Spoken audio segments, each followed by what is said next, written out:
Hello students, स्वागत है आप सभी का आपके अपने यूट्यूब चैनल ज्योग्राफी क्लासेस में। स्टूडेंट्स, आज हम बीए पार्ट थर्ड के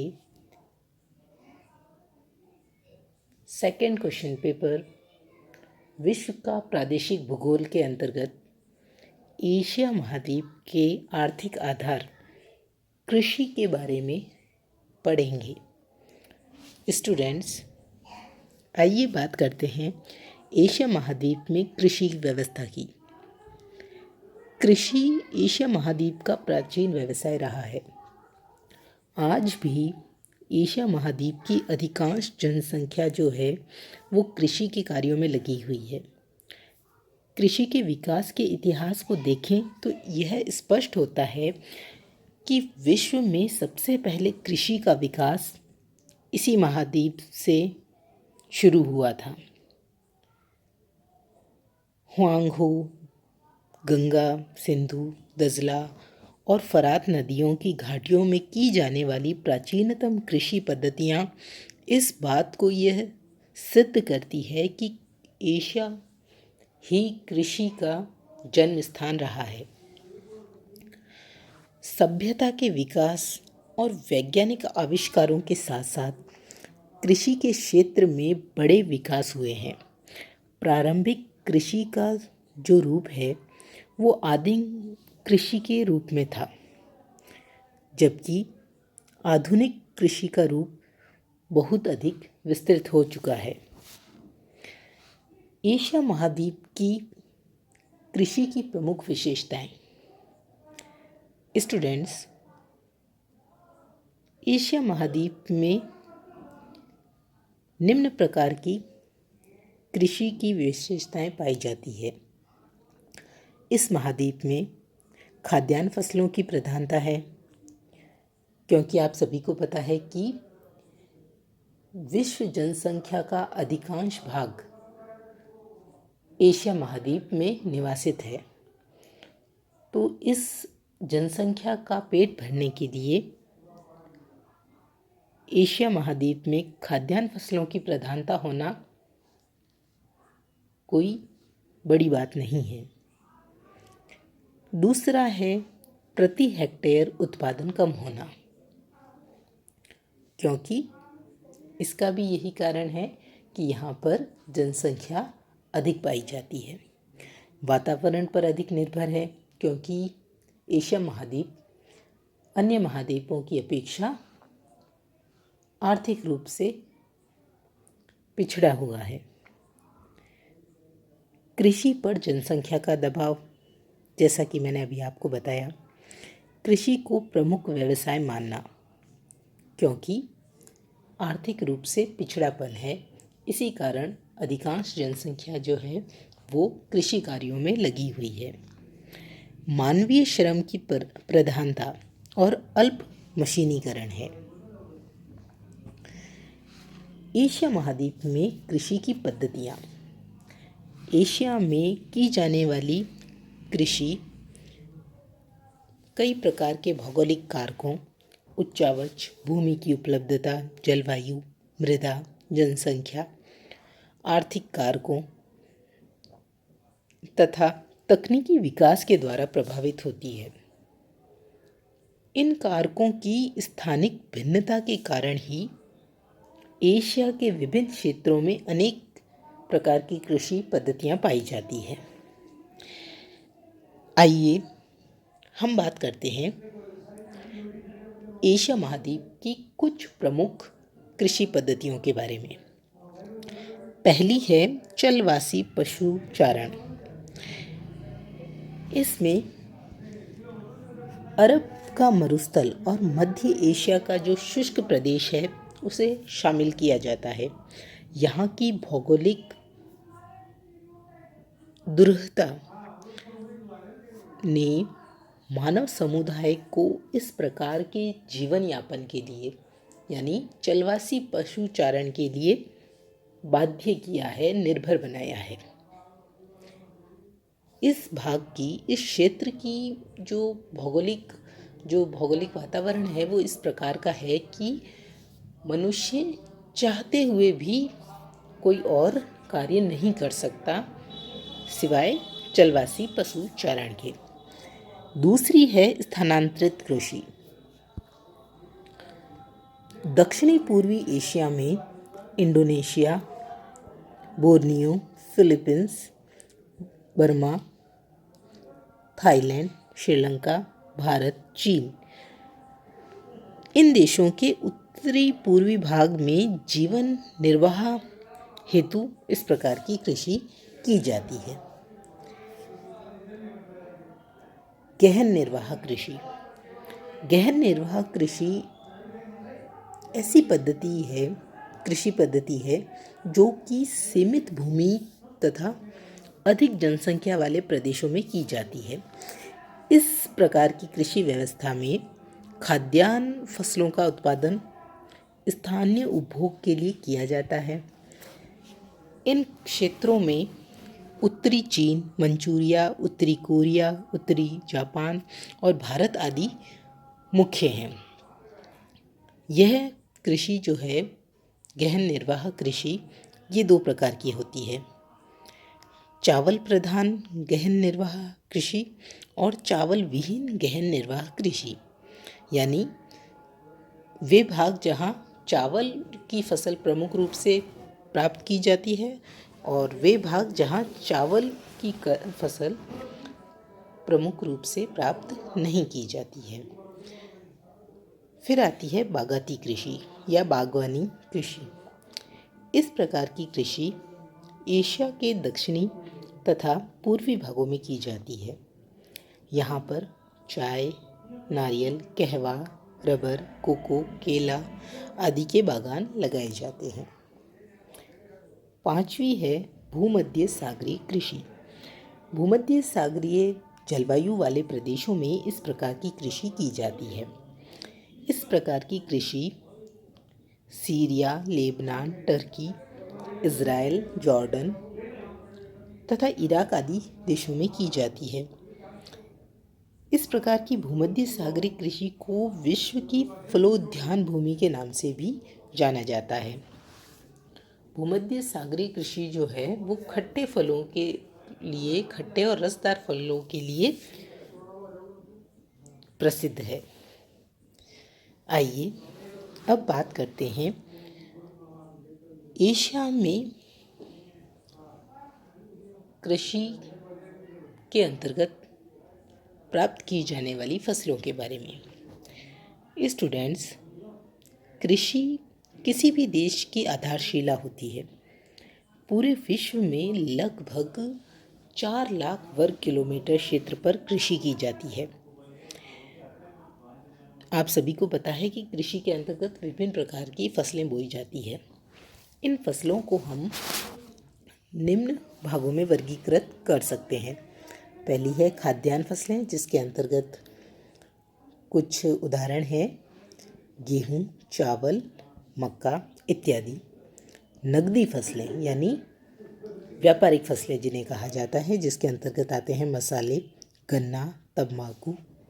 बागानी फसलें जिसमें है कॉफ़ी, चाय, रबर। रेशेदार फसलें यानी कपास, जूट। सबसे पहले बात करते हैं एशिया महाद्वीप में चावल की फसल की। चावल जो है वो एशिया महाद्वीप की सबसे प्रमुख धान फसल है, सीरियल क्रॉप है।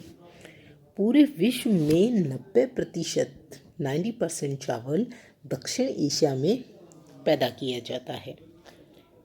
FAO के आंकड़ों के अनुसार यानी फूड एंड एग्रीकल्चर ऑर्गेनाइजेशन के अनुसार विश्व में चावल का उत्पादन करने वाले प्रमुख 3 देश हैं। पहले नंबर पर है चीन, दूसरे पर भारत और तीसरे पर आता है इंडोनेशिया। एक महत्वपूर्ण बात यहाँ है कि FAO food and agriculture organization का मुख्यालय रोम यानी इटली में है। रोम इटली में है। आइए हम बात करते हैं अब आगे चावल के बारे में। चावल की फसल जो है इसके लिए सर्वाधिक क्षेत्र यानी 43 मिलियन हेक्टेयर भारत में है, जबकि चीन के पास चावल की फसल के लिए सिर्फ 30 मिलियन हेक्टेयर क्षेत्र उपलब्ध है। फिर भी चीन भारत से ज़्यादा उत्पादन करता है। क्यों? क्योंकि भारत में जो क्षेत्र है उसमें सिर्फ आधे भाग पर ही सिंचाई द्वारा कृषि की जाती है, जिसकी वजह से भारत में चीन की तुलना में चावल का उत्पादन कम होता है। अंतर्राष्ट्रीय चावल शोध संस्थान IRRI और धान जीन बैंक फिलीपींस में स्थित है। चीन में बोया जाने वाला सबसे लोकप्रिय चावल संकर धान है, हाइब्रिड राइस। चीन के चावल के क्षेत्र के आधे भाग पर यही चावल बोया जाता है, संकर धान। धान की जो खेती की जाती है, चावल की जो खेती की जाती है, 5 से लेकर 15% तक बढ़ाने के लिए किसान एक जैविक खाद का उपयोग करते हैं, जीवाणु का उपयोग करते हैं, जिसका नाम है एजोला एनाबीना। एजोला पानी के ऊपर पनपने वाले छोटे पौधे होते हैं और इन पौधों की पत्तियों में एक सूक्ष्म जीव एनाबीना पाया जाता है, जो कि ब्लू ग्रीन एल्गी नील हरित शैवाल का एक प्रकार है। ये इस प्रकार की हरी पत्तियां होती है पौधे की, उसके ऊपर एनाबीना नाम का एक जीवाणु पाया जाता है। नील हरित शैवाल को साइनोबैक्टीरिया कहा जाता है, जो फसलों के नाइट्रोजन और बहुत से पोषक तत्वों की पूर्ति करते हैं। साथ ही जमीन की उर्वरक क्षमता को भी यह बढ़ाता है। आइए अब हम बात करते हैं गेहूं की। उत्पादन की दृष्टि से गेहूं विश्व की दूसरी खाद्यान्न फसल है। गेहूं की जन्मभूमि फिलिस्तीन को माना जाता है। यह एक शीतोष्ण जलवायु टेम्परेट क्लाइमेट का पौधा है, जिसकी उपज के लिए 10 से 20 डिग्री सेल्सियस तक का तापमान अच्छा माना जाता है। विश्व में गेहूं का उत्पादन करने वाले प्रमुख 3 देश हैं। चीन पहले नंबर पर, दूसरे पर है भारत और तीसरे पर है रूस। गेहूं की जो फसल है उसके क्षेत्रफल में विश्व में भारत सबसे पहले स्थान पर आता है।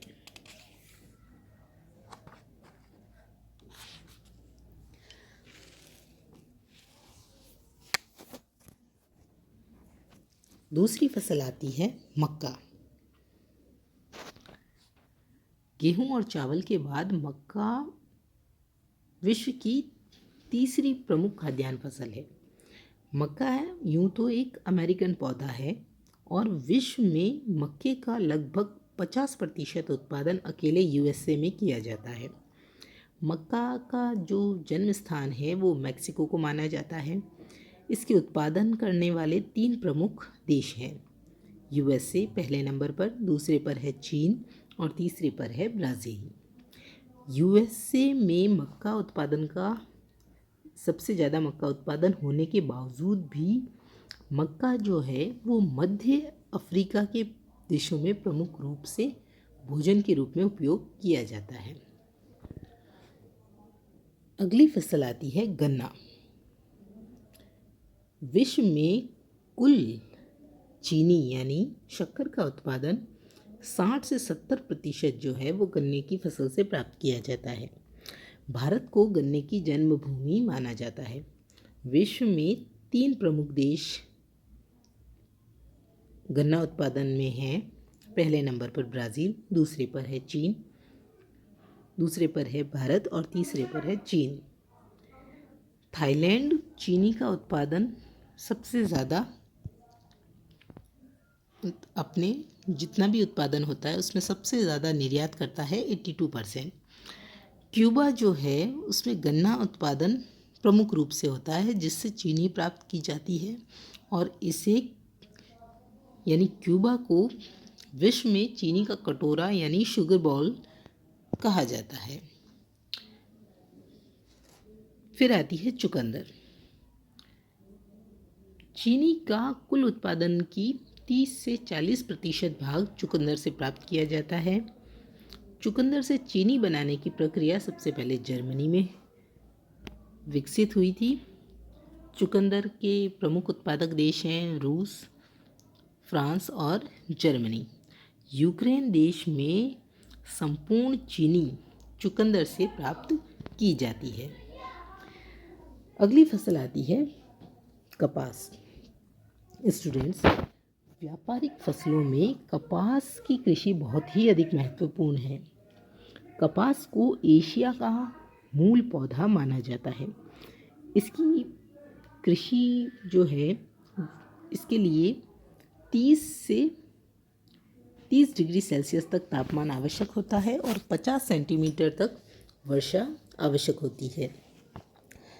इसके लिए स्वच्छ आकाश, चमकीली धूप तथा पाला रहित मौसम अधिक उपयुक्त होता है। काली लावा युक्त मिट्टी इसकी कृषि के लिए श्रेष्ठ मानी जाती है। एशिया की लगभग 60% कपास का उत्पादन विश्व की 60% कपास का उत्पादन एशिया महाद्वीप में होता है। एशियाई रूस यानी रूस से अलग हुए देश चीन और भारत कपास के प्रमुख उत्पादक देश हैं।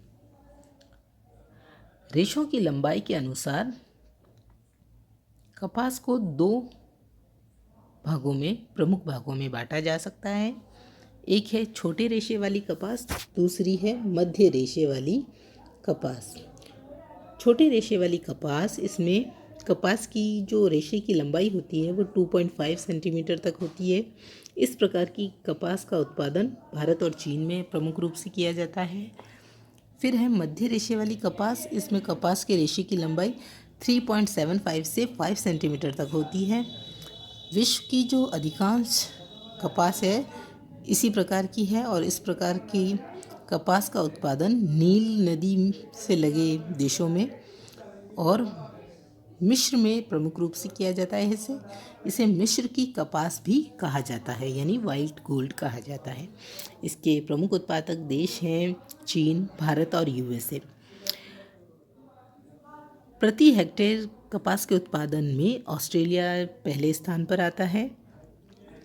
और जैसा कि मैंने अभी आपको बताया कि लावा से जिन मादानों का जन्म हुआ है उन भाग पर कपास की खेती प्रमुख रूप से की जाती है, क्योंकि काली मिट्टी कपास के उत्पादन के लिए श्रेष्ठ होती है। अगली फसल है तंबाकू।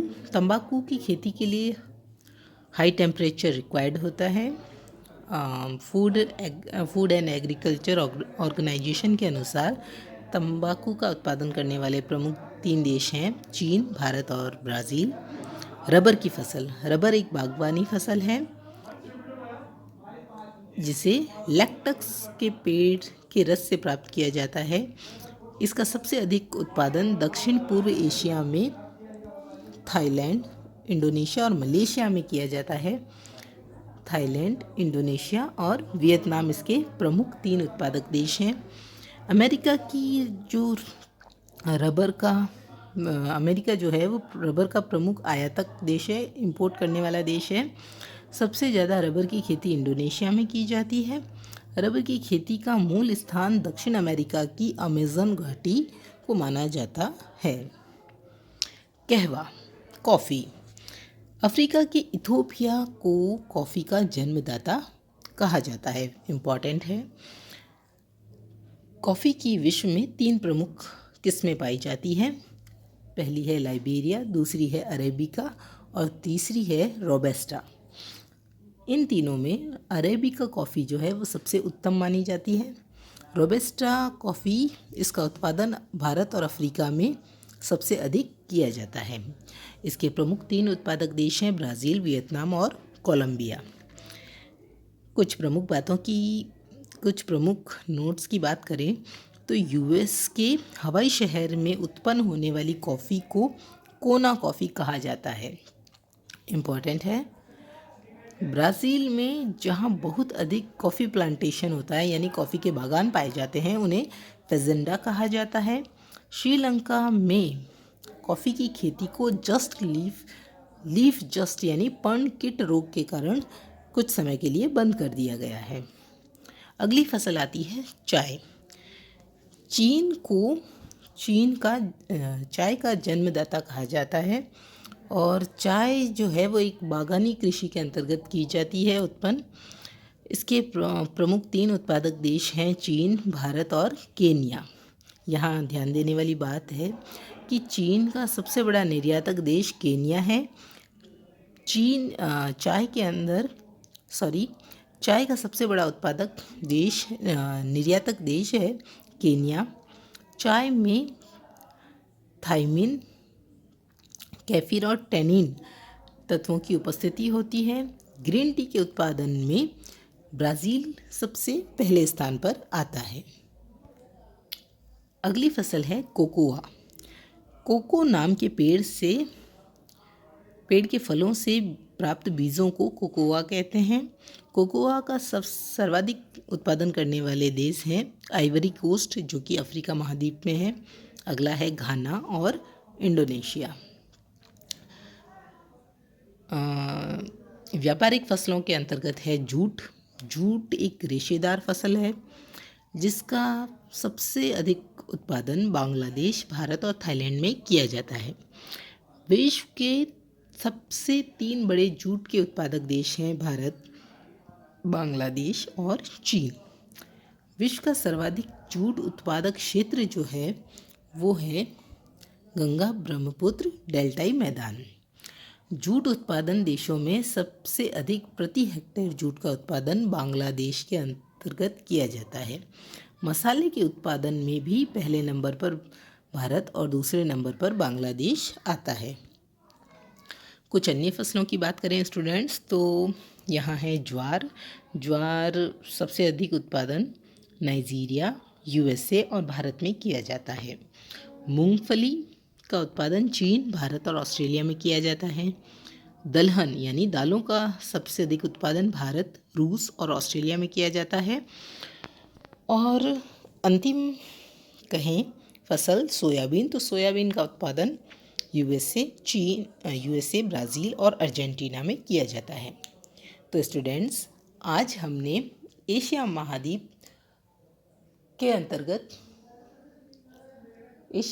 के आर्थिक आधार के अंतर्गत कृषि व्यवस्था को डिस्कस किया। Thank you.